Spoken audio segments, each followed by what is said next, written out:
Hello, ഒരു കഥ പറഞ്ഞാലോ. ഇന്ന് ഞാൻ വന്നിരിക്കുന്നത് വെനസ്ഡേ സീസൺ 1 എപ്പിസോഡ് നമ്പർ 8 ആയിട്ടാണ്. ഇതോടെ നമ്മുടെ സീസൺ 1 തീരുകയാണ്. അപ്പോ നേരത്തെ എപ്പിസോഡ്സ് ഒക്കെ കാണാത്തവരുണ്ടെങ്കിൽ തീർച്ചയായിട്ടും നമ്മുടെ ചാനലിൽ കയറി ചെക്ക് ചെയ്യാം. കഴിഞ്ഞ എപ്പിസോഡിൽ നമ്മൾ എവിടെ വെച്ചാണ് കണ്ടു തീർത്തത്? അതായത് ടൈലർ ആണ് യഥാർത്ഥ മോൺസ്റ്റർ എന്ന് വെനസ്ഡേ കണ്ടുപിടിച്ചതായിട്ടാണ് നമ്മൾ കഴിഞ്ഞ എപ്പിസോഡിൽ കണ്ടു തീർത്തത്. അപ്പോ അതിന്റെ ബാലൻസ് നമുക്ക് ഇന്ന് കണ്ടാലോ. എപ്പിസോഡിന്റെ തുടക്കത്തിൽ തന്നെ ടൈലറിനെയാണ് കാണിക്കുന്നത്. ടൈലർ ആ ഒരു ത്രോൺ ഹിൽസിന്റെ ശവമാണമില്ല അവിടെ വന്നിട്ടുണ്ട്. അവിടേക്ക് വെനസ്ഡേയും വരുന്നുണ്ട്. അപ്പോ ടൈലർ പറയുന്നുണ്ട്, ലാസ്റ്റ് നൈറ്റ് നീ എന്നെ കിസ് ചെയ്തിട്ട് പോയ പിന്നെ ഞാനുമായിട്ട് കോണ്ടാക്ട് ഒന്നും ചെയ്തില്ലല്ലോ, ഞാൻ വിചാരിച്ചു നീ എന്നെ വിളിക്കില്ലായിരിക്കും, ഇത് ഭയങ്കര സർപ്രൈസ് ആയി പോയെന്ന് പറയുന്നുണ്ട്. അപ്പൊ വെനസ്ഡേ പറയുന്നുണ്ട്, ശരിയാണ്, ഇതൊരു സർപ്രൈസ് ആണെന്ന് പറഞ്ഞിട്ട് പറഞ്ഞു തുടങ്ങുകയാണ്. ഞാൻ എയർപോർട്ടിലോട്ട് വരുമ്പോൾ ഞാൻ ഒരിക്കലും വിചാരിച്ചില്ല ഞാൻ ഒരു റൊമാന്റിക് റിലേഷനിലോട്ട് എത്തുമെന്ന്. സേവിയർ എന്നെ പലതവണ വാൺ ചെയ്തിട്ടുണ്ട് നിന്നോട് കൂട്ടുകൂടുന്നതിൽ, നീ ഒരു മോശപ്പെട്ട ആളാണെന്നുള്ള രീതിയിൽ. പക്ഷെ ഞാൻ അവനെ കേട്ടില്ല. മാത്രമല്ല അവനാണ് മോൺസ്റ്റർ എന്ന് ഞാൻ വിചാരിച്ചു. പക്ഷെ ആ ഒരു റിയൽ മോൺസ്റ്റർ എന്റെ മുന്നിൽ തന്നെ നിപ്പുണ്ടെന്ന് പറയുന്നുണ്ട്.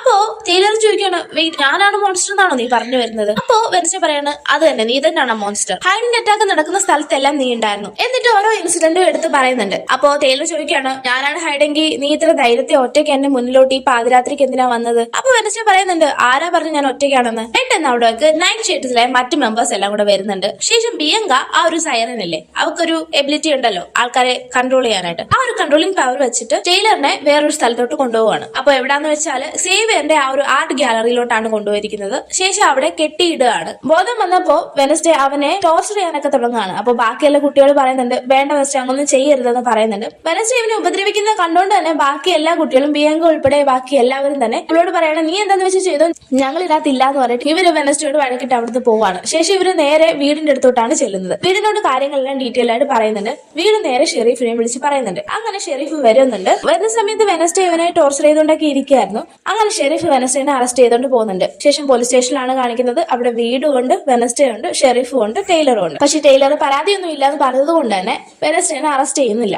അപ്പൊ ഷെരീഫ് അങ്ങോട്ട് വരുവാണ് റൂമിലോട്ട്. അപ്പോ വെനസ്ഡേ പറയുന്നുണ്ട്, നിങ്ങൾക്ക് ഓൾറെഡി അറിയാമായിരുന്നല്ലേ ടൈലർ ആണ് ആ ഒരു ഹൈഡെന്ന്. അപ്പൊ വീട് അവളെ തടയാണ്, മിണ്ടാതിരിക്കുന്നു പറഞ്ഞിട്ട്. അപ്പൊ ഷെരീഫ് അവളോട് ഇറങ്ങി പോകാനായിട്ട് പറയാണ്. അപ്പൊ ടൈലർ പെട്ടെന്ന് അവളെ പിടിച്ചു നിർത്തുന്നുണ്ട്. എന്നിട്ട് സംസാരിക്കാൻ തുടങ്ങുകയാണ്. അപ്പൊ ഷെരീഫ് പറയുന്നുണ്ട്, നീ എന്തിനാ ഇനി അവളോട് സംസാരിക്കുന്നത്? അച്ഛൻ അവളെന്റെ ഫ്രണ്ട് അല്ലേ, ഞാൻ ഒന്ന് സംസാരിച്ചിട്ട് വരാമെന്ന് പറഞ്ഞിട്ട് വെനസ്ഡേയുടെ പുറകെ ഓടിച്ചെന്ന് ടൈലർ അവളോട് സംസാരിക്കുകയാണ്. പക്ഷെ സംസാരിക്കുന്ന സമയത്താണ് അവനിലെ വില്ലനെ നമുക്ക് കാണാൻ പറ്റുന്നത്.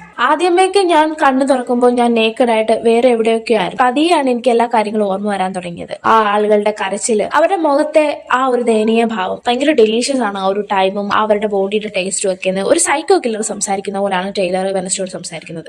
ഇതെല്ലാം കേട്ട് വെനസ്ഡേ ദേഷ്യം അടക്കി പിടിച്ചിങ്ങനെ നിൽക്കുകയാണ്. അവിടെ നിന്നിട്ടെ പിന്നെ നമ്മളെ കാണിക്കുന്നത് വീടിന്റെ ഓഫീസിലാണ്. വീട് വെനസ്ഡേനെ എക്സ്പെൽ ചെയ്യാനായിട്ട് പോവാണ്. വെനസ്ഡേ പറയുന്നുണ്ട്, ഞാൻ മാത്രമാണ് ഈ കാര്യങ്ങളൊക്കെ ചെയ്ത് കൂട്ടിയത്, എന്റെ ഫ്രണ്ട്സിനെ ആരെയും എക്സ്പെൽ ചെയ്യല്ലെന്ന്. വീടും പറയുന്നുണ്ട്, നിനക്ക് ഫ്രണ്ട്സ് ആരും ഇല്ലെന്നാണല്ലോ പറയുന്നത്, പിന്നെ അവരെ എന്തിനാ നീ പ്രൊട്ടക്ട് ചെയ്യുന്നത് എന്നുള്ള കാര്യങ്ങളൊക്കെ ചോദിക്കുന്നുണ്ട്. എന്നിട്ട് വെനസ്ഡേ പറയുന്നുണ്ട്, അവനാണ് ഈ 6 ആൾക്കാരെയൊക്കെ കൊന്നിട്ട് അവരുടെ ബോഡി പാർട്സ് ഒക്കെ ഹാർവെസ്റ്റ് ചെയ്യുന്നത്, എന്തിനാണെന്ന് പോലും നമുക്ക് അറിയുന്നില്ല, നിങ്ങളത് മനസ്സിലാക്കുന്ന വീടിനോട് പറയുന്നുണ്ട്. അപ്പൊ വീട് പറയുന്നുണ്ട്, നിന്റെ ഈ ഒരു ഇല്യൂഷൻസ് ഒന്നും മനസ്സിലാക്കാനല്ല ഞാൻ ഇവിടെ ഇരിക്കുന്നതെന്ന് പറഞ്ഞ് വെനസ്ഡേനോട് ദേഷ്യപ്പെടുകയാണ് വീട്. സേവിയറിനെ അവൻ പെടുത്തിയതാണ്. അപ്പൊ വീടും പറയുന്നുണ്ട്, എനിക്കിതൊന്നും കേൾക്കേണ്ട ആവശ്യമില്ല, നാളെ രാവിലെ നിനക്ക് ട്രെയിൻ ഉണ്ടാവും, ഞാൻ തന്നെ നിന്നെ സ്റ്റേഷനിൽ കൊണ്ടുവിടും, നീ പിന്നെ ഇവിടെ കാണില്ല എന്ന് പറയുന്നുണ്ട്. അവിടെ വെച്ച് കട്ടാകണം. ശേഷം നമ്മളെ കാണിക്കുന്നത് സേവിയറിനെയാണ്. സേവിയർ ഒരു സെല്ലിൽ കിടക്കുന്നുണ്ട്. സേവിയറിന്റെ ഈ ചങ്ങലയൊക്കെ വെച്ചിട്ട് ബന്ധിച്ചാണ് വെച്ചിരിക്കുന്നത്. അപ്പൊ അവിടേക്ക് വെനസ്ഡേ വരുവാണ്. അപ്പൊ വെനസ്ഡേ പറയുന്നുണ്ട്, തിങ്ങ് ഗാർഡിനെയൊക്കെ ഡിസ്ട്രാക്ട് ചെയ്തിട്ടുണ്ട്, നമുക്ക് എത്രയും പെട്ടെന്ന് ഇവിടുന്ന് പോകണമെന്ന് വെനസ്ഡേ പറയണം. അപ്പൊ സേവിയർ പറയുന്നുണ്ട്, നിനക്ക് എന്താ വേണ്ടത്? അപ്പൊ വെനസ്ഡേ പറയുന്നുണ്ട്, ടൈലറാണ് യഥാർത്ഥ ഹൈഡ്, അവൻ എന്നെ വെച്ചിട്ട് നിന്നെ പെടുത്തുമായിരുന്നു, നിന്റെ ഡ്രോയിങ്സ് ഒക്കെ കണ്ട് ഞാൻ തെറ്റിദ്ധരിച്ചാണെന്ന് പറയുന്നുണ്ട്. സേവിയർ ചോദിക്കുന്നുണ്ട്, നിനക്ക് എന്നെ ഹെൽപ്പ് വേണം അല്ലേ? അപ്പൊ വെനസ്ഡേ പറയാണ്, അതെ വേണം, ഇത് എനിക്ക് വേണ്ടി മാത്രമല്ല നമുക്ക് എല്ലാവർക്കും വേണ്ടിയിട്ടാണെന്ന്. അപ്പൊ സേവിയറും പറയാണ്, അല്ല ഇതൊക്കെ നിനക്ക് വേണ്ടി മാത്രമാണ്, നീ ആരോടൊക്കെ കമ്മ്യൂണിക്കേഷൻ വെക്കുന്നു അവരെയൊക്കെ ഹേർട്ട് ആവണം വെനസ്ഡേ,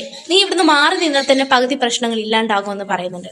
ഇത് കേട്ടിട്ട് വെനസ്ഡേ അവിടുന്ന് പോരുവാണ്. അങ്ങനെ പിന്നെ വെനസ്ഡേ ആണ് കാണിക്കുന്നത്. വെനസ്ഡേ റൂമിൽ വെച്ചിട്ട് എല്ലാ ലഗേജ് ഒക്കെ പാക്ക് ചെയ്തുകൊണ്ടിരിക്കുകയാണ്. ഈനഡും സഹായിക്കുന്നുണ്ട്. അപ്പൊ ഈനഡ് ചോദിക്കുന്നുണ്ട്, നീ എന്നെ മറന്നു പോകുമെന്നൊക്കെ ചോദിക്കുന്നുണ്ട്. അപ്പൊ വെനസ്ഡേ പറയുന്നുണ്ട്, ഇല്ല ഒരിക്കലും ഇല്ല, എപ്പോഴൊക്കെ റെയിൻബോ കാണുമ്പോഴും പോപ്പ് സോങ്സ് കേൾക്കുമ്പോഴും ഒക്കെ ഞാൻ നിന്നെ ഓർക്കും എന്ന് പറയുന്നുണ്ട്. അങ്ങനെ അവർ തമ്മിൽ നല്ല രീതിയിൽ സംസാരിക്കുകയാണ്. ശേഷം വെനസ്ഡേയോട് പറയാണ് ഈനഡ്, യൂജിൻ കഴിഞ്ഞ രാത്രി കോൺഷ്യസ് ആയെന്ന് കേൾക്കുന്നുണ്ട്, അപ്പൊ നീ സ്റ്റേഷനിലോട്ട് പോകുന്ന വഴിക്ക് വീടിനോട് പറ, ഒന്ന് കൊണ്ടുപോയി കാണിക്കാനെന്ന്. ശേഷം തിങ്ങ് വരികയാണ്. പോവാൻ റെഡി ആയോ എന്ന് ചോദിക്കുന്നുണ്ട്. എല്ലാം സെറ്റായി നമുക്ക് പോവാന്ന്. അങ്ങനെ ലഗേജ് ഒക്കെ എടുത്തോണ്ട് ഇറങ്ങാണ്. അപ്പൊ ബിയങ്കയും ഗ്രൂപ്പും വന്ന് അവളോട് സോറി ഒക്കെ പറയുന്നുണ്ട്. ആക്ച്വലി ഞങ്ങൾ വീടിനോട് പറഞ്ഞത് നിന്നെ എക്സ്പെൽ ചെയ്യാനായിട്ടൊന്നും അല്ലായിരുന്നു, സോറി എന്നൊക്കെ പറയുന്നുണ്ട്. പറയുന്നുണ്ട്. ശേഷം ട്രോൺ ഹിൽസ് ടീച്ചറും വലിയൊരു ചെടിച്ചട്ടിയൊക്കെ കൊണ്ട് കൊടുക്കുന്നുണ്ട്. എന്നിട്ട് പറയുന്നുണ്ട് ഇത് നിന്റെ ഒരു ജീവിതത്തിന്റെ പുതിയ തുടക്കമായിട്ട് വിചാരിക്കുന്നൊക്കെ പറയുന്നുണ്ട്. ശേഷം വീട് പറയുന്നുണ്ട് ഞാൻ തന്നെയാണ് നിന്നെ ഡയറക്റ്റ് സ്റ്റേഷനിലോട്ട് എത്തിക്കുന്നതെന്ന് പറഞ്ഞിട്ട് വെനസ്ഡേയോട് പോകാൻ റെഡിയാവും പറയുന്നുണ്ട്. അപ്പൊ വെനസ്ഡേ പറയുന്നുണ്ട് എനിക്കൊരു ഫേവർ കൂടി വേണമെന്ന്. എന്താന്ന് വെച്ചാൽ നെക്സ്റ്റ് സീനിൽ കാണിക്കുന്നുണ്ട് വെനസ്ഡേ യൂജിന്റെ അടുത്തോട്ട് ചെല്ലാണ്. നീ എണീറ്റല്ലേ ഓക്കെ എന്ന് പറയുന്നുണ്ട്. അപ്പോ യൂജിൻ പറയാണ് നീ എപ്പോഴും ഇവിടെ എന്നെ വന്ന് കാണാറുണ്ടെന്ന് എന്റെ മദർ പറഞ്ഞിട്ടുണ്ടായിരുന്നു എന്ന് യൂജിൻ പറയാണ്. ശേഷം യൂജിനോട് ഹൈഡിന്റെ കാര്യമൊക്കെ പറയുന്നുണ്ട്. അപ്പൊ യൂജിൻ പറയാണ് അന്നത്തെ ദിവസത്തെ കാര്യമൊന്നും എനിക്ക് അത്ര ഓർമ്മയൊന്നുമില്ല. ആരോ വന്ന് ആ ഒരു ഗുഹയ്ക്ക് തീ വെച്ചു. ഭയങ്കര ലൈറ്റിംഗ് ഒക്കെ ആയിരുന്നുണ്ട്. എനിക്ക് വലിയ ഓർമ്മയൊന്നുമില്ല. പക്ഷേ ഏതോ ഒരു ലേഡി വന്നിട്ട് ആ ഒരു ഗുഹയ്ക്ക് തീ വെച്ചിരുന്നു എന്ന് പറയുന്നുണ്ട്. അപ്പോ വെനസ്ഡേ പറയുന്നത് കിങ് ബാഡ് അല്ലേ എന്ന് ചോദിക്കുന്നുണ്ട്. അപ്പൊ യൂജിൻ പറയാണ് എനിക്ക് ബിലീവ് ചെയ്യാനേ പറ്റുന്നില്ല അവരങ്ങനെ ചെയ്യുമെന്ന്. എന്തായാലും അവർ കൊള്ള ആള്. എന്തായാലും ഞാൻ ക്ലിയർ ആയിട്ട് അവരുടെ മുഖമൊന്നും കണ്ടില്ല. ആ ഒരു എക്സ്പ്ലോഷൻ നടക്കുന്ന സമയത്ത് ഫുള്ള് ഷാട്ടറിങ് ലൈറ്റ് ഒക്കെ ആയതുകൊണ്ട് എനിക്ക് ശരിക്കും കണ്ടുകൂടായിരുന്നു. ചെറിയൊരു മൊമെന്റിൽ ഞാൻ കണ്ടിട്ടുണ്ടായിരുന്നു അവരുടെ ബൂട്ട്സ് മാത്രം. ബൂട്ട്സ് പക്ഷേ ബ്ലാക്ക് അല്ലായിരുന്നു, അത് റെഡ് കളർ ആയിരുന്നു എന്ന് പറയുന്നുണ്ട്. അപ്പൊ വെനസ്ഡേക്ക് എന്തോ ഒന്ന് മനസ്സിലാവുന്നുണ്ട്. അവിടുത്തെ കട്ടായി പിന്നെ നമ്മളെ കാണിക്കുന്നത് ട്രോൺ ഹിൽസ് ടീച്ചറിനെയാണ്. ടീച്ചർ ആ ഒരു സിറിഞ്ചിലോട്ട് എന്തോ ഒരു കെമിക്കൽ കയറ്റുന്നുണ്ട്. അപ്പൊ വെനസ്ഡേ അവിടോട്ട് ചെന്ന് നിൽക്കുകയാണ്. അപ്പൊ വെനസ്ഡേ പറയുന്നുണ്ട് നിങ്ങളല്ലേ ലോറിയൽ, നിങ്ങളല്ലേ ആ ഒരു ഹൈഡിനെ അയച്ചു വിട്ടത്, എല്ലാ ഔട്ട്കാസ്റ്റിനെയും നിങ്ങൾ കൊല്ലാൻ വേണ്ടിയിട്ടല്ലേ എന്നൊക്കെ ചോദിക്കുന്നുണ്ട്. ഞാൻ അങ്ങനെയൊന്നും ചെയ്തിട്ടില്ല, നീ വെറുതെ ഓരോന്നൊക്കെ വിളിച്ച് പറയണ്ട, നീ എന്തായാലും ഒരു സൈക്കാട്രിസ്റ്റിനെ കാണിക്കുക എന്നൊക്കെ വെനസ്ഡേയോട് പറയുന്നുണ്ട്. നിങ്ങൾ അധികം കള്ളൊന്നും പറയണ്ട, ടൈലർ ഓൾറെഡി ഞങ്ങളോട് എല്ലാം പറഞ്ഞു എന്ന് പറയുന്നുണ്ട്. അപ്പോൾ ടൈലറും അങ്ങോട്ട് വരുന്നുണ്ട്. ട്രോൺ ഹിൽസ് ടീച്ചറും എന്തോ പോലെ സ്റ്റക്കായി അങ്ങനെ നിൽക്കുന്നുണ്ട്. നിങ്ങൾക്ക് എല്ലാവരും കൊല്ലണമായിരുന്നു, അതുകൊണ്ട് തന്നെ നിങ്ങൾ ആദ്യമേ ടൈലറിനെ ടാർഗറ്റ് ചെയ്തു. ശേഷം ടൈലറിന്റെ അമ്മയെ പറ്റിയുള്ള സെന്റിമെന്റ്സ് ഒക്കെ ഇറക്കി. അങ്ങനെ അവൻ നിങ്ങളോട് ഫ്രണ്ടായി.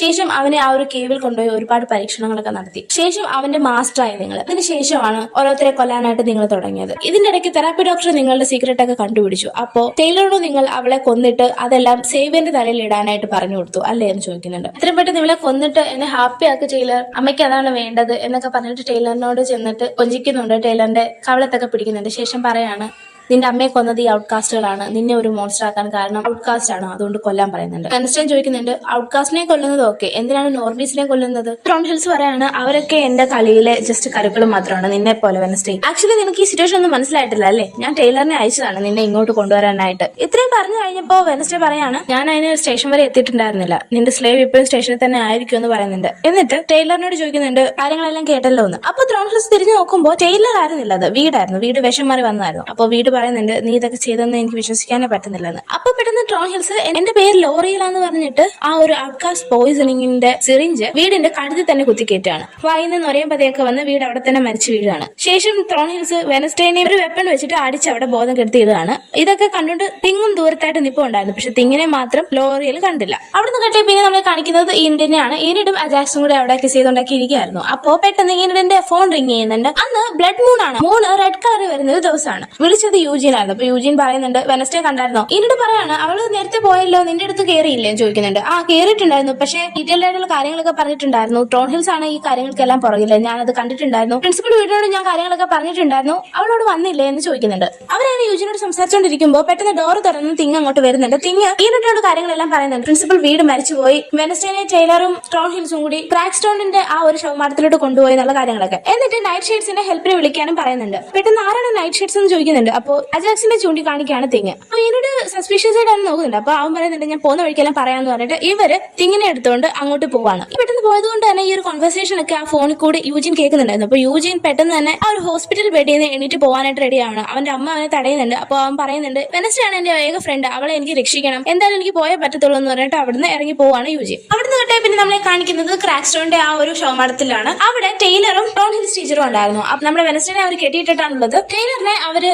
എന്തോ ഒരു കാര്യം എടുക്കാനായിട്ട് പറഞ്ഞു വിടുന്നുണ്ട്. ശേഷം വെനസ്ഡേയോട് പറയുന്നുണ്ട് ഞാൻ ഇന്ന് ക്രാക്സ്റ്റോണിനെ തിരിച്ചു കൊണ്ടുവരാൻ പോവാണെന്നുള്ള രീതിയിൽ കാര്യങ്ങളൊക്കെ പറയുന്നുണ്ട്. ശേഷം ആ ഒരു ഹൈഡ് കൊന്ന ആൾക്കാരുടെ പല ബോഡി പാർട്സ് ഓൾറെഡി സർജിക്കലായിട്ട് റിമൂവ് ചെയ്തിട്ടുണ്ടെന്ന് പറഞ്ഞിട്ടുണ്ടായിരുന്നല്ലോ, അതെല്ലാം ഫീലാക്കി ക്രാക്സ്റ്റോണിന്റെ ശവപ്പെട്ടിയുടെ ചുറ്റുമായിട്ട് നിരത്തി വെച്ചിട്ടുണ്ട്. വെനസ്ഡേനെ ബലി കൊടുക്കാൻ പോവാണ് ഇന്ന്. നമ്മളെ കാണിക്കുന്നത് ഷെരീഫിനാണ്. ഷെരീഫ് സേവിയനെ കൊണ്ട് വേറെ അങ്ങോട്ട് പോയിക്കൊണ്ടിരിക്കുകയാണ്. പെട്ടെന്ന് ആ ഒരു ലേഡി പോലീസ് വിളിക്കുന്നുണ്ട്.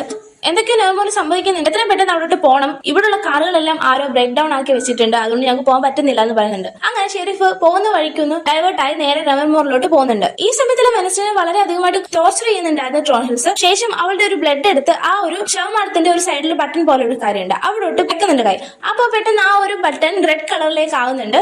ഒരു ബുക്ക് എടുത്ത് എന്തോ ഒരു മന്ത്രങ്ങളൊക്കെ ഉരുടുന്നുണ്ട്. അപ്പോഴത്തേനും ചുറ്റും നിന്ന ബോട്ടിൽ നിന്ന് ഒരു പ്രകാശം ആ ഒരു ശവമാടത്തിന്റെ മുകളിലോട്ട് പ്രത്യക്ഷപ്പെടുകയാണ്. ആ മന്ത്രം ചൊല്ലി കഴിയുമ്പോൾ പെട്ടെന്ന് ആ ഒരു ശവപ്പെട്ടിയിൽ നിന്ന് കറുത്ത പുക വരികയാണ്. അതിനകത്തുനിന്ന് ക്രാക്ക് സ്റ്റോൺ പുനർജനിച്ച് വരുന്നുണ്ട്. അപ്പോ ജോൺ ഹിൽസ് പറയാണ്, ഞാൻ നിങ്ങളുടെ ബ്ലഡ് ലൈനിലുള്ളതാണ്, ഞാനാണ് നിങ്ങളെ ഉയർത്തെഴുന്നേൽപ്പിച്ചത് ഈ ഒരു ഔട്ട്കാസ്റ്റിനെയൊക്കെ കൊല്ലാനായിട്ടെന്ന്. ആ സമയം കൊണ്ട് വെനസ്ഡേ അവളുടെ കയ്യിലുള്ള വിലങ്ങൊക്കെ അഴിച്ചിട്ടുണ്ടായിരുന്നു. പെട്ടെന്ന് വെനസ്ഡേ ചാടി എണീറ്റ് നിൽക്കുമ്പോൾ ആ ഒരു ക്രാക്ക് സ്റ്റോൺ ഗൂഡി ആദംസ് എന്ന് പറഞ്ഞിട്ട് അയാളുടെ കയ്യിലുള്ള ദണ്ട് വെച്ചിട്ട് അവളെ ഇങ്ങനെ ഫോഴ്സ്ഫുള്ളി നിർത്താണ് അവിടെ തന്നെ. ആൾക്ക് എന്തോ മാജിക്കൽ പവർ കൂടെ കിട്ടിയിട്ടുണ്ടായിരുന്നു പുനർജനിച്ചപ്പോൾ. വെനസ്ഡേനെ അങ്ങനെ ഫോഴ്സ്ഫുള്ളി നിർത്തിയതിനു ശേഷം ക്രാക്ക് സ്റ്റോൺ അവളുടെ ദേഹത്തോട്ട് ഒരു കത്തി കുത്തി കയറ്റാണ്. ശേഷം അവളെ അവിടെ തന്നെ ചാവാനായിട്ട് ഇട്ടിട്ട് ക്രാക്ക് സ്റ്റോണും ജോൺ ഹിൽസും കൂടെ നേരെ നെവർമോറിലോട്ട് പോവാണ്. ആ സമയം കൊണ്ട് ഏനിടും അജാക്സ് നൈറ്റ് ഷെയ്ഡ്സിന്റെ ലൈബ്രറിയിൽ എത്തിയിട്ടുണ്ടായിരുന്നു. അവിടേക്ക് അപ്പോ ബിയാങ്കയും ബാക്കി നൈറ്റ് ഷെയ്ഡ് മെമ്പേഴ്സും എല്ലാവരും വരുന്നുണ്ട്. എന്നിട്ട് അവര് കാര്യങ്ങളൊക്കെ എക്സ്പ്ലെയിൻ ചെയ്യാണ്. വീടിനെ കൊന്നു, ഇതേപോലെ വെനസ്ഡേനെ കിഡ്നാപ്പ് ചെയ്തുകൊണ്ട് പോയി, ഈ ഒരു പ്രഡിക്ഷൻ ആണ് സംഭവിക്കാൻ പോകുന്നതെന്ന് പറഞ്ഞിട്ട് ആ ഒരു പിക്ചർ, അതായത് വെനസ്ഡേയുടെ കയ്യിൽ ഇരുന്ന പിക്ചർ കാണിച്ചു കൊടുക്കുന്നുണ്ട്. അങ്ങനെ നൈറ്റ് ഷെയ്ഡ്സ് എല്ലാം കൂടി ഒത്തുകൂടുന്നുണ്ട്. എന്നിട്ട് അജാക്സ് പറയുന്നത് നമുക്ക് നെവർമോറിലോട്ട് പോവാം. അപ്പൊ ഏഡ് പറയുന്നുണ്ട് ഞാനും തിങ്ങും കൂടി വെനസ്ഡേനെ നോക്കാനായിട്ട് പോവാന്ന് പറയുന്നുണ്ട്. ഈ സമയത്ത് ഗൂഡി വെനസ്ഡേയുടെ അടുത്ത് പ്രത്യക്ഷപ്പെടുന്നുണ്ട്. എന്നിട്ട് ഗൂഡി പറയുന്നുണ്ട് എത്രയും പെട്ടെന്ന് നമുക്ക് ക്രാക്ക് സ്റ്റോണിനെ സ്റ്റോപ്പ് ചെയ്യണമെന്ന്. അപ്പൊ വെനസ്ഡേ പറയുന്നുണ്ട് ഞാൻ മരിച്ചോണ്ടിരിക്കുകയാണ് തള്ളയെന്ന്.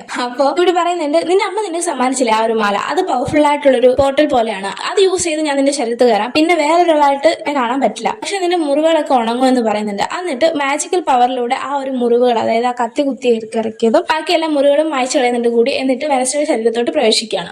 ഈ സമയത്ത് ഷെരീഫ് നേരെ നോർമലോട്ട് വരുന്നുണ്ടായിരുന്നു. അപ്പൊ അവന്റെ കാലത്ത് തന്നെ സേവിയറും ഉണ്ടല്ലോ. സേവിയറെ പക്ഷെ അയച്ചുവിടാനാണ് ഷെരീഫ് ഇറങ്ങി ഓടുന്നത്. കാരണം ഷെരീഫിന് ഓൾറെഡി അറിയാം ടൈലർ ആണ് ഹൈഡ് എന്ന്. അടുത്ത സീനിൽ നമ്മളെ കാണിക്കുന്നത് ഈനിഡിനെയാണ്. ഈനിഡ് വെനസ്ഡേ രക്ഷിക്കാൻ വേണ്ടി ഓടുന്ന സമയത്ത് അവളൊരു വൂൾഫ് ആണല്ലോ, പെട്ടെന്ന് അവളുടെ വൂൾഫിന്റെ രൂപം വെളിയിലോട്ട് വരികയാണ്. അന്ന് ബ്ലഡ് മൂൺ ആയതുകൊണ്ടാണ് അവൾക്ക് അങ്ങനെ ഒരു പ്രതിഭാസം സംഭവിക്കുന്നത്, ആദ്യമായിട്ടാണ് സംഭവിക്കുന്നത്. അപ്പൊ അവൾ പറയുന്നുണ്ട് മാറിക്കൊണ്ടിരിക്കുകയാണ് തിങ് എന്ന് പറഞ്ഞിട്ട്. എന്നിട്ട് അവള് ഓലി ഇടുന്നുണ്ട്. അവിടെ നിന്ന് പിന്നെ നമ്മളെ കാണിക്കുന്ന വെനസ്ഡേ ആണ്. വെനസ്ഡേ ഓടി വരുമ്പോൾ നമ്മൾ ഈനിഡ് വൂൾഫായിട്ട് മാറിയിട്ട് ഓലി ഇടുന്നത് അവൾ കേൾക്കുന്നുണ്ട്. പെട്ടെന്ന് ടൈലർ അവിടെ മുന്നിലോട്ട് വരുന്നുണ്ട്. അപ്പൊ ടൈലർ ചോദിക്കുന്നുണ്ട് ജോൺ ഹിൽസ് പറഞ്ഞത് നീ ചത്തുന്നാണല്ലോ. അപ്പൊ വെനസ്ഡേ പറയാണ് ഇല്ല ഞാൻ ചത്തിട്ടില്ല, ഞാനിപ്പോ ഓക്കെ ആണെന്ന്. പെട്ടെന്ന് അവന്റെ രൂപമൊക്കെ മാറി അവനൊരു മോൺസ്റ്ററായി മാറുകയാണ് ടൈലർ. എന്നിട്ട് വെനസ്ഡേനെ കൊല്ലാനായിട്ട് ശ്രമിക്കുകയാണ്. അവളുടെ കഴുത്തിന് കുത്തി പിടിച്ചു വെക്കുന്നുണ്ട്. പെട്ടെന്ന് വേറെ എന്തോ വന്ന് ആ ഒരു മോൺസ്റ്ററെ അറ്റാക്ക് ചെയ്യുന്നുണ്ട്. വേറെ ആരുമല്ല, ഈനിഡ് ആയിരുന്നു. ഈനിഡ് വൂൾഫായിട്ട് മാറിയിട്ട് അവർ തമ്മിൽ ഫൈറ്റ് ആവണം, മോൺസ്റ്ററും വൂൾഫും കൂടി. മോൺസ്റ്ററും വൂൾഫും കൂടി വലിയ ഇടി നടക്കുമ്പോൾ പെട്ടെന്ന് വെനസ്ഡേ പറയാണ് എനിക്ക് സ്കൂളിലോട്ട് പോയേ പറ്റുള്ളൂ എന്ന് പറഞ്ഞ് അവിടെ നിന്ന് ഓടി രക്ഷപ്പെടുന്നുണ്ട്. ശേഷം സ്കൂളിലാണ് കാണിക്കുന്നത്. സ്കൂളിലോട്ട് ക്രാക്ക് സ്റ്റോണും ജോൺ ഹിൽസും കൂടെ വരുന്നുണ്ട്. ശേഷം അയാളുടെ ആ ഒരു ദണ്ട് വെച്ചിട്ട് താഴോട്ട് അടിക്കുമ്പോൾ പെട്ടെന്ന് അവിടെ തീ പടരാണ്. വീണ്ടും നമ്മളെ മോൺസ്റ്ററെ വൂൾഫിനെയാണ് കാണിക്കുന്നത്, അതായത് ഈനിഡൻ ടൈലറിനെയാണ് കാണിക്കുന്നത്. അവിടോട്ട് ഷെരീഫും വരുന്നുണ്ടായിരുന്നു. അപ്പൊ ഷെരീഫ്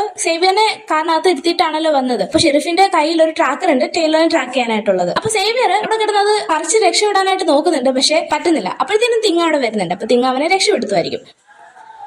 പിന്നെ നമ്മൾ വീണ്ടും കാണിക്കുന്നത് വോൾഫിനെ ഈ ഒരു മോൺസ്റ്റർ പൊക്കി കൊല്ലാൻ ശ്രമിക്കുന്ന ടൈമിൽ തന്നെ ഷെരീഫ് അങ്ങോട്ട് വരുവാണ്. എന്നിട്ട് മോൺസ്റ്ററിനെ ഒരു വെടി വെക്കുന്നുണ്ട്. ശേഷം നമ്മളെ കാണിക്കുന്നത് ഷെരീഫിനെ അറ്റാക്ക് ചെയ്യാനായിട്ട് മോൺസ്റ്റർ വരുന്നതാണ്. അപ്പോൾ ഷെരീഫ് ചോദിക്കുന്നുണ്ട് ടൈലർ നീയാണോ അത് എന്ന് ചോദിക്കുന്നുണ്ട്. അവിടുന്ന് കട്ടായി പിന്നെ നമ്മളെ കാണിക്കുന്നത് ടൈലർ അവന്റെ യഥാർത്ഥ രൂപത്തിലോട്ട് വരുന്നുണ്ട്. അവന്റെ ബോഡി മുഴുവൻ മുറിഞ്ഞിട്ടുണ്ട്. വോൾഫ് ആയി മാറിയിട്ടുള്ള ഈനിടും വേറൊരു സൈഡിലോട്ട് വയ്യാണ്ടായി നീങ്ങുന്നതായിട്ട് കാണിക്കുന്നു. തിങ് ഈനിഡിന്റെ അടുത്തോട്ട് ചെല്ലുന്നതായിട്ട് കാണിക്കുന്നുണ്ട്. അപ്പോഴത്തേനും ആ ഒരു വോൾഫ് ഈനിഡായിട്ട് മാറിയിട്ടുണ്ടായിരുന്നു. തിങ് അവരുടെ കയ്യിൽ ചെന്ന് പിടിക്കുന്നുണ്ട്. എന്താണ് അവൾക്ക് സംഭവിച്ചതെന്ന് പിന്നെ കാണിക്കുന്നില്ല. അവിടുന്ന് വീണ്ടും നമ്മളെ നെവർമോർ കോളേജാണ് കാണിക്കുന്നത്. അവിടെ ക്രാക്ക് സ്റ്റോൺ പൂണ്ട് വിളയാടുകയാണ്, എല്ലാവരും ഉപദ്രവിക്കുന്നുണ്ട്. പെട്ടെന്ന് അവിടേക്ക് വെനസ്ഡേ വരുന്നുണ്ട്. വെനസ്ഡേ വന്നപ്പോഴത്തേനും വെനസ്ഡേ അറ്റാക്ക് ചെയ്യാനായിട്ട് വരികയാണ്. പെട്ടെന്ന് വെനസ്ഡേയുടെ പുറകിലായിട്ട് സേവിയർ നിൽക്കുന്നുണ്ടായിരുന്നു. സേവിയർ ഒരു അമ്പ് വിടുന്നുണ്ട്. പക്ഷെ ആ ഒരു അമ്പ് തന്നെ ടെസ്റ്റ് ചെയ്ത് നേരെ സേവിയറിന്റെ അടുത്തോട്ട് വിടുന്നുണ്ട്. അപ്പൊ പെട്ടെന്ന് വെനസ്ഡേ അതിന്റെ ഇടയ്ക്ക് കയറി നിൽക്കുകയാണ്. അതുകൊണ്ട് തന്നെ ആ ഒരു അമ്പ് വന്ന് കൊണ്ടത് വെനസ്ഡേയുടെ നെഞ്ചത്ത് തന്നെയാണ്. പക്ഷെ വെനസ്ഡേയുടെ ദേഹത്ത് കൂടിയുള്ളതുകൊണ്ട് അവർക്ക് അങ്ങനെ മുറിവുകളൊന്നും ഏൽക്കില്ല. പെട്ടെന്ന് സേവിയർ അവിടെ എടുത്തിട്ട് ഓടി വരുമ്പോൾ വെനസ്ഡേ പറയുന്നുണ്ട് ബാക്കി എല്ലാവരും പോയി രക്ഷിക്കുകയോ എന്ന് പറയുന്നുണ്ട്. എന്നിട്ട് വെനസ്ഡേ ആ ഒരു അമ്പ് ഊരി എടുത്തതിന് ശേഷം വീണ്ടും ക്രാക്ക് സ്റ്റോണിന്റെ അടുത്തോട്ട് ഫൈറ്റിനായിട്ട് ചെല്ലാണ്. അങ്ങനെ വെനസ്ഡേ വാൾ കൊണ്ടും അയാളുടെ ആ ഒരു കമ്പ് കൊണ്ടും യുദ്ധം ചെയ്തുകൊണ്ടിരിക്കുകയാണ്. പെട്ടെന്ന് ആ ഒരു വാള് കമ്പിൽ തട്ടി വാള് ചന്ന ഭിന്നമായി പോവാണ്. അത്രയ്ക്ക് പവർഫുൾ ആണ് ആ ഒരു കമ്പ്. ശേഷം വെനസ്ഡേനെ അറ്റാക്ക് ചെയ്ത് കീഴ്പ്പെടുത്താണ് ക്രാക്ക് സ്റ്റോൺ. കൊല്ലാനായിട്ട് തുടങ്ങുകയാണ്. പെട്ടെന്ന് ക്രാക്ക് സ്റ്റോണിന്റെ നെഞ്ചത്തോട്ട് തന്നെ വേറൊരു വാള് വന്ന് കയറുന്നുണ്ട്. തിരിഞ്ഞു നോക്കുമ്പോൾ ബിയങ്ക ആയിരുന്നു. അപ്പൊ ബിയങ്കനെ ഒറ്റ തട്ടിന് തെറിപ്പിച്ച് കളയാണ്. ഈ സമയം കൊണ്ട് വെനസ്ഡേ ചാടി എണ്ണിട്ട് ആ ഒരു മുറിഞ്ഞു കിടന്ന വാളിന്റെ ഒരു കഷ്ണം എടുത്തിട്ട് ക്രാക്ക് സ്റ്റോണിന്റെ നെഞ്ചത്ത് തന്നെ കുത്തി കയറ്റുന്നുണ്ട്. ആ ഒരു വാള് കുത്തി കയറിയത് കൊണ്ട് തന്നെ ക്രാക്ക് സ്റ്റോൺ അവിടെ മരിച്ചു വീഴുകയാണ്. വീണ്ടും അയാളുടെ ബോഡി മുഴുവൻ ചാമ്പലായി താഴെ പോകുന്നുണ്ട്.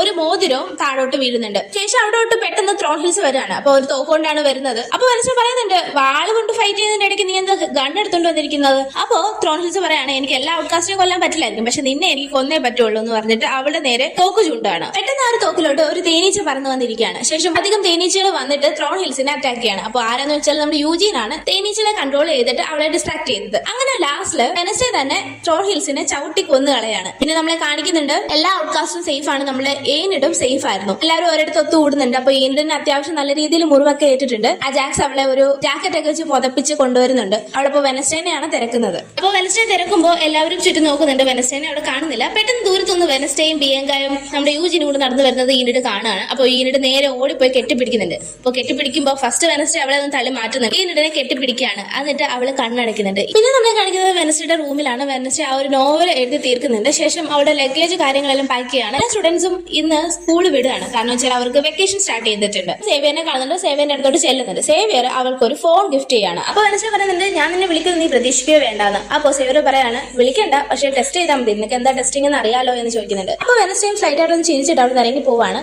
എന്നിട്ട് അവരുടെ കാറ് നോർമൽ ഗേറ്റ് കിടക്കുന്നതായിട്ട് കാണിക്കുന്നുണ്ട്.